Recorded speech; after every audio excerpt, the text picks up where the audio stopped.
Travel back in time to around 990 BC, to the reign of King Solomon, the ruler of Israel. His reign was an era marked by peace, prosperity, and monumental building projects. King Solomon's wisdom was renowned far and wide, but his astuteness was not only limited to governance and justice. He was a shrewd trader and negotiator, amassing a wealth that, if calculated in today's terms, would be in the tens of billions. This wealth wasn't hoarded in royal treasuries, but was invested in the kingdom. Solomon's ambitious building projects, like the Temple of Jerusalem and his own royal palace, were grand architectural marvels of their time. These projects were not built by a labor force of mere slaves, but by a diverse mix of workers. From skilled artisans and architects to laborers and slaves, thousands were employed under his reign. This workforce reflects a structured society where different skill sets were recognized and put to use, rather than a simple binary of free citizens and slaves. King Solomon's wealth was not born of bloody conquests or oppressive taxation. Instead, it was a result of wise governance, strategic trade alliances, and tributes from vassal states. He established Israel as a significant trading hub in the ancient world, dealing in goods such as gold, silver, precious stones, spices, and more. His reign was a testament to the fact that wealth can be amassed through peace and wise governance, not just war and conquest. In the annals of history, King Solomon is remembered not for his riches, but for his wisdom and peaceful approach to leadership. He was a ruler who knew how to wield his wealth wisely, investing it back into his kingdom and its people. His story is a reminder that wealth, when used judiciously, can create prosperity and peace, rather than instigate conflict and war. King Solomon, a king known for his wisdom, led with a peaceful approach, amassing wealth through governance and trade. Fast forward to around 115 BC, to the life of Crassus, a significant figure in the Roman Republic. Crassus was no ordinary man. His wealth, primarily derived from real estate and slavery, is estimated to be several $billion in today's terms. Unlike some of his contemporaries, Crassus didn't amass his fortune through conquest or peaceful means, but rather through economic activities and the suppression of revolts. His labor force was predominantly comprised of slaves, but what made Crassus stand out was his innovative use of this labor force. He didn't just own slaves. He capitalized on their skills and abilities to generate wealth, showcasing a complex interplay between economic strategies and labor. Crassus, despite his ruthless reputation, was a master of economic exploitation. His ability to accumulate wealth through the ingenious use of his labor force set him apart from many of his contemporaries. So we see Crassus, a master of economic exploitation, accumulated wealth through ingenious use of his labor force. Now we journey to 356 BC, to the era of Alexander the Great, the ruler of the Macedonian Empire.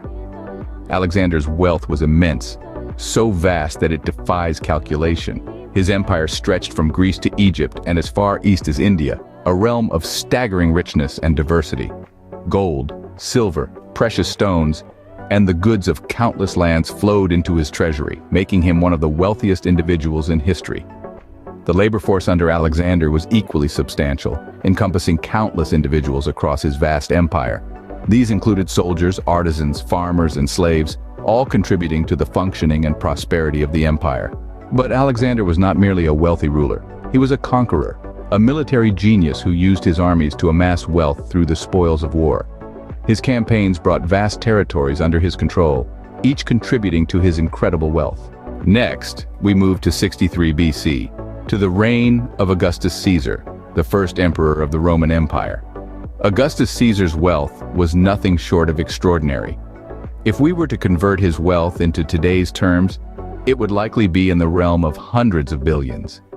This immense fortune didn't just come from the coffers of Rome, but from the rich territories he owned, like Egypt, a land known for its abundant resources. Speaking of resources, Augustus Caesar had control over a labor force that numbered in the millions. This wasn't just a workforce of slaves, as was common in those times. Augustus initiated numerous public works employing many free citizens of the empire. These projects not only enhanced the grandeur of Rome, but also provided livelihoods for its people, showcasing a ruler who cared for his subjects. Now, let's delve into the character of Augustus Caesar. He was the initiator of the Pax Romana, a period of relative peace and stability that lasted for over 2 centuries. However, it's important to note that his wealth was not solely derived from peaceful means. He was a skilled military leader, and his numerous conquests contributed significantly to his vast fortune. Augustus Caesar, a ruler who balanced peace and conquest, controlled a vast fortune and labor force. He was a man who understood the value of peace, but wasn't afraid to wield the sword when necessary, a true embodiment of a Roman emperor. Finally, we arrive in 1280 AD to the reign of Mansa Musa, the ruler of the Mali Empire.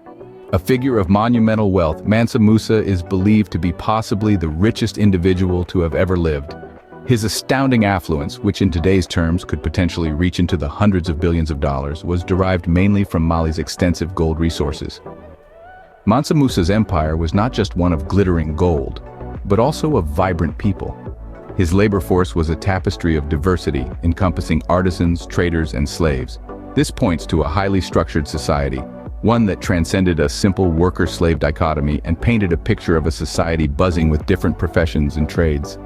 But who was Mansa Musa, the man behind this wealth and this labor force? He was known more as a peacemaker and an administrator rather than a conqueror. His wealth did not come from the spoils of war or conquest, but from the fruits of gold mining and trade. This paints a picture of a leader who understood the value of peace and stability in the growth and prosperity of his empire. In conclusion, Mansa Musa, perhaps the richest man in history, commanded a vast labor force and maintained peace in his empire. His story serves as a testament to the diverse paths to power and wealth that have existed throughout history. These figures from history have shown us the diversity of wealth accumulation in ancient times, from Solomon's wise governance to Crassus's economic strategies, from Alexander's conquest to Caesar's ownership of vast territories, and finally, Mansa Musa's unparalleled wealth derived from gold resources. Each managed diverse labor forces within their complex societies, shaping their world and ours. Their stories remind us that wealth can be derived from peace, administration, innovation, and even conquest. If you enjoyed this journey through time, do subscribe for more fascinating insights into history. See you in the next video.